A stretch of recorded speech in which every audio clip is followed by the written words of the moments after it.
Welcome back to Crit and Crit. I'm Axion. I'm Sint. And that's Sophie. And we are continuing our playthrough of The Legend of Zelda, Oracle of Seasons. Oops. And our discussion of Mistborn: The Final Empire by Brandon Sanderson.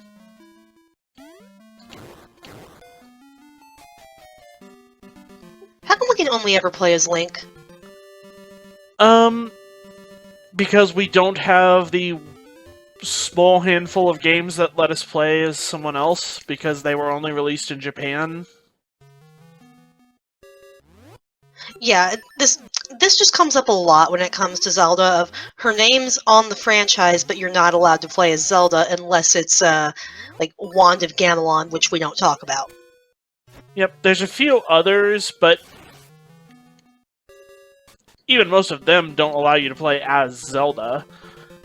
They just allow you to play as not Link. It's a shame. It is. It's almost like there's something else that's going on that Nintendo doesn't really like, having very, very visibly female protagonists. I mean, because their best-known one, Samus, some people don't even realize. To be fair, that was part of the original gag, but yes. Oh.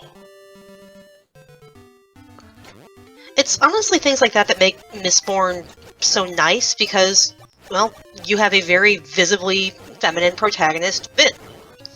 And she's not really treated as any different than any other protagonist would be. Which is nice.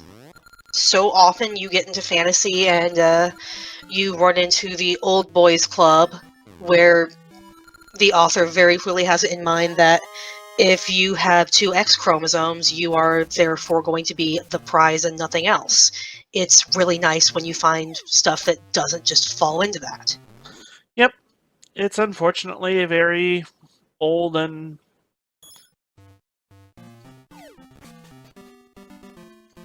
traditional arrangement. Okay, I'm gonna make us both upset here. Go ahead. To say, it's not that old, Star Wars did it, and then I realized, Star Wars is technically old, isn't it? Because it came out in the 70s.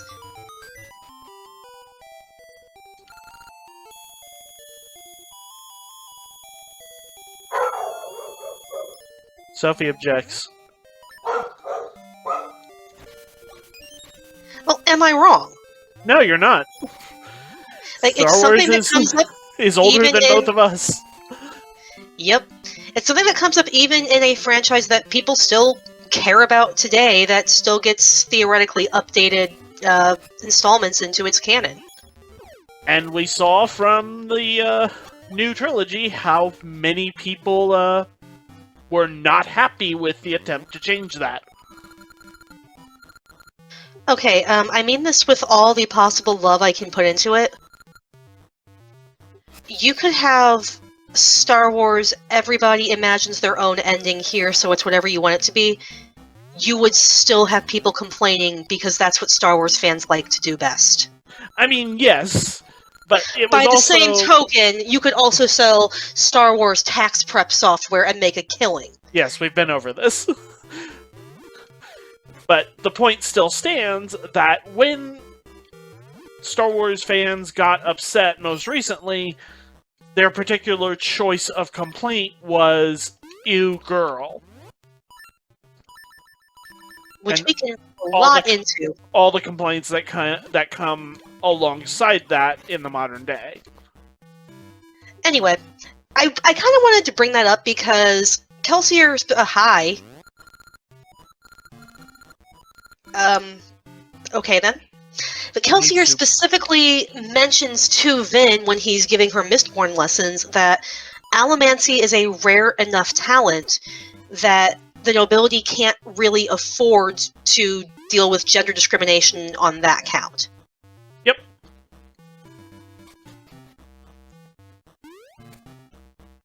Allomancers get to ignore a lot of the rules that otherwise bind people into particular roles in society, because they have the power that makes them valuable enough that they can just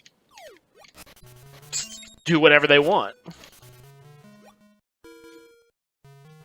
Yep, though most of them don't really advertise it because information is power. Secrets are massive, massive business, as we've seen from approximately everybody, because intrigue is the second language of the Empire.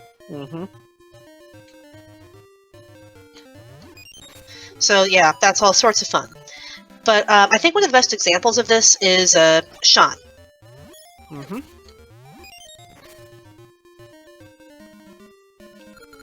Sean is the Regina George of Luthadel.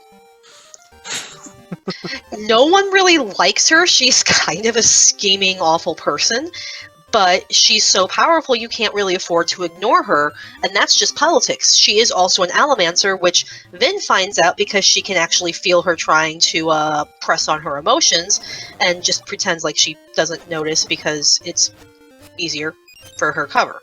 Yep, she just plays politics in return. Yeah.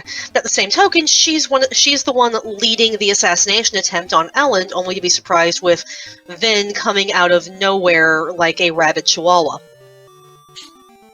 And I'm going to hold to that because it is mentioned that Vin is smaller than most, so she's also got to be craftier with how she fights. Yep. She can't outdo people when it comes to weight class, so she pretty much has to be a chihuahua. And while we joke about that, I would not want to be menaced by a chihuahua because they don't give up. They are incredibly stubborn, yes. At least my limited experience with them suggests so. But yeah, despite the fact that allomancy is a thing, there is still a very clear degree of gender discrimination. Like, I don't think it was that any, like, lady heads of house were mentioned, but we also only really focused on Venture when it came to that. And, Renault. If I recall correctly, one was mentioned as a widow, so it's kind of like the male head of house died, and there was not an appropriate heir yet, or something like that. I'm not going to deal with her over the water.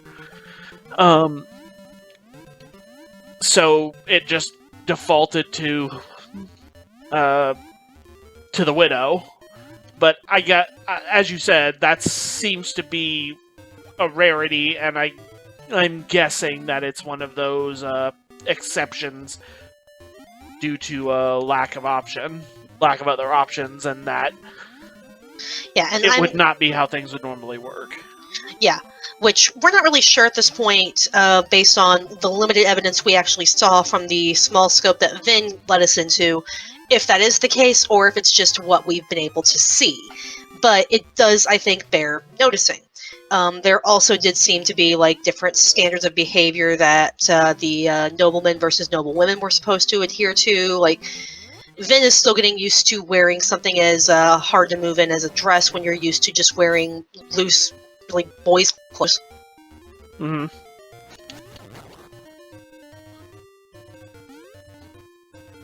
But honestly, one of the bigger ways I think gender discrimination plays out is with regards to the whole eugenics station of you don't want half-breeds. Yeah. And because you can't get the noblemen to stop taking their pants off, this results in a lot of ska women being out and out executed for no other crime than someone thought they were attractive. And they don't get to say no, so we can add extra on top of that. But my question is, what is stopping the noblewomen from going out and having their own little dalliances? Well, for one, it's at least strongly implied that at least some are, due to some comments that are made when Vin questions this at a couple points. But the assumption seems to be that the noblewomen only have their dalliances with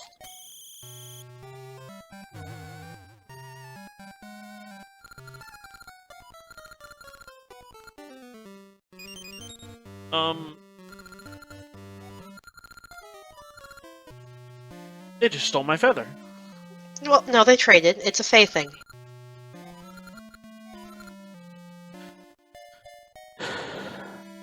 Was that their house? I hope so. Because I can't go south.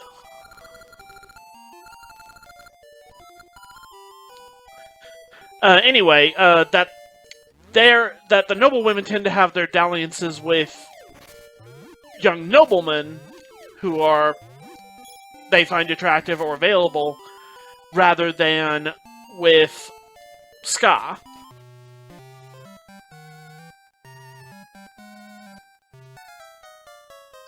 On the one hand, maybe.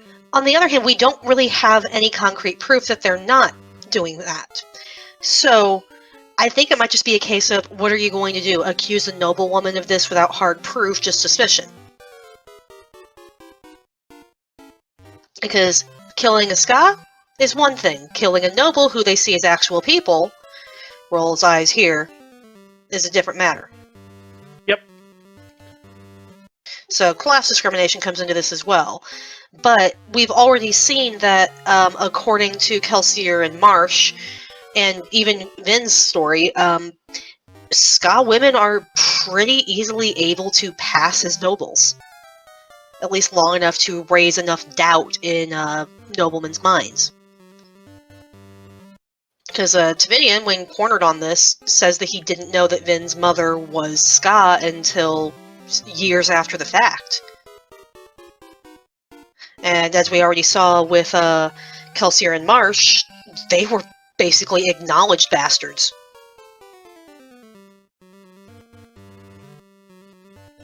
So it is entirely possible that they already have a bunch of half-breeds who are just being raised as nobles.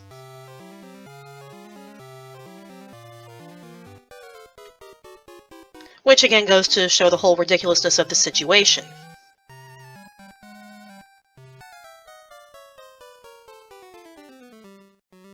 This feels incredibly silly.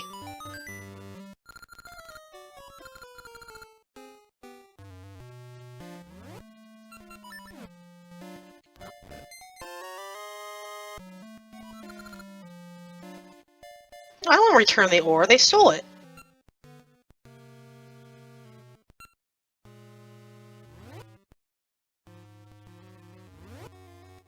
Where'd it go? I don't know. Did it automatically do it for you? I wonder if it just wants me to go back to them.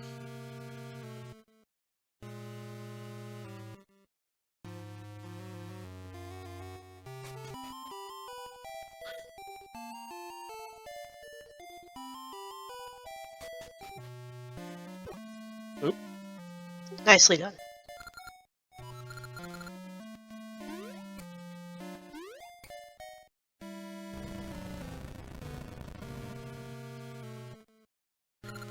But, yeah, I don't really have anything else to say there. Well, that seems as good a place to pause as any, now that we have completed that part of the treasure hunt.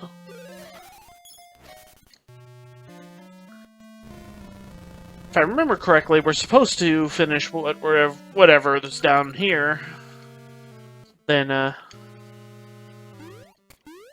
it looks like those two aren't going to ambush me again. Oh. Hello. Well, we'll explore this next time. See y'all then.